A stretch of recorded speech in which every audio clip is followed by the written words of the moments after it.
ইবাদতের নামে কিছু করা যেটা কোরআন সুন্নাহ ইজমা কিয়াস সাহাবায়ে কিরাম করে নাই, ইমাম আবু হানিফা শাফি আহমদ মালিক করে নাই, সমকালীন উলামায়ে কিরাম কোরআন সুন্নাহকে সামনে রেখে সমর্থন করে না, এমন কাজকে ইবাদত মনে করে করার নাম হলো বিদআত। অনেকগুলো আছে, বলতে সময় নাই, সেগুলো মুফতি সাহেব হুজুরের কাছ থেকে শুনে নেবেন।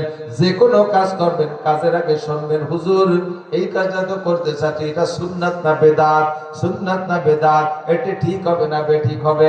বাকি একটা কথা খেয়াল করেন, যত হারাম আছে কোন হারামের জন্য, যত নিষিদ্ধ আছে কোন নিষিদ্ধের জন্য, এদিক মনে কষ্ট হয়ে যাচ্ছে, যত হারাম আর নিষিদ্ধ আছে এর জন্য কোনো মুফতি সাহেবের কাছে যাওয়া লাগবে না, আপনার কলমই বড় মুফতি। বলবো সিস্টেম কি বাস্তব, যেটা আপনি বড় মুফতি। এদিক দেখান, প্রেসারের রুগী ডাক্তারের কাছে গেলে প্রেসার মাপে না, এই জায়গাটা বেল্ট লাগাই দেয়, এর যে দুটো পাইপ বেরোচ্ছে, একটা পাইপের মাথায় দুটো কানে লাগা দিতাম, আর একটা পাইপের মাথায় একটা গলি আছে না, একটা দিয়ে চাপ দেয়, তো চাপ দিয়ে দিয়ে হাওয়া দিয়ে এটা টাইট করে, যত হাওয়া দেয় ঘড়ির মধ্যে কাঁটাটা দেখবেন উপর দিক যায়, এক পর্যায়ে যে চাপ দিয়ে আর পারে না, সে খালি ধাক্কায় আর একটু দিতে পারে না, এর ফুল হাওয়া দেওয়া হয়ে গেছে। এবার প্রেসার মাপার জন্য কি করতে হবে, প্রেসার কত, ওই চাবি আছে হাতের মধ্যে মুড়াইয়া চাবি লুজ দেয়, ওই কাঁটাটা ফস করে সরিয়ে আসে, হাওয়া ছেড়ে দিলে কাঁটাটা ফস করে যতক্ষণ পর্যন্ত কোনো খোট খায় না অতক্ষণ প্রেসারের হিসাব না, যে জায়গায় দিয়ে খোট খায় ওই জায়গাতে হিসাব। খেয়াল করছেন?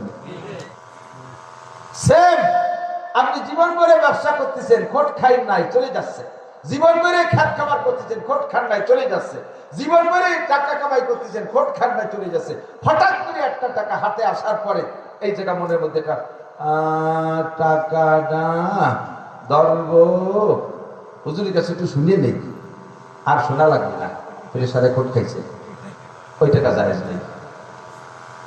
যেটাই শোনার জন্য প্রেসারে খোট খাবে বলবেন যে ওইটা হারাম, বলবেন ওইটা এইটা ধর্ম কি ধর্ম না একটু শুনিয়ে নেই, বাস ধরা লাগবে না, ওইটা হারাম।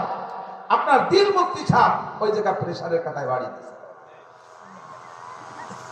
প্রত্যেকটা মানুষের মানে বিবডি আল্লাহ যারা বিনাইতেছে, যে কোনো গুনার কাজে হাত দিতে গেলে দেখবেন হাতের মধ্যে একটা কাপ কাপি শুরু, হাতের মধ্যে একটা খটকা খায়, মনের মধ্যে একটা ধাক্কা খায়, যে জায়গা ধাক্কা খায় ওই জায়গা থেকে হারাম ফিরে চলে আসে।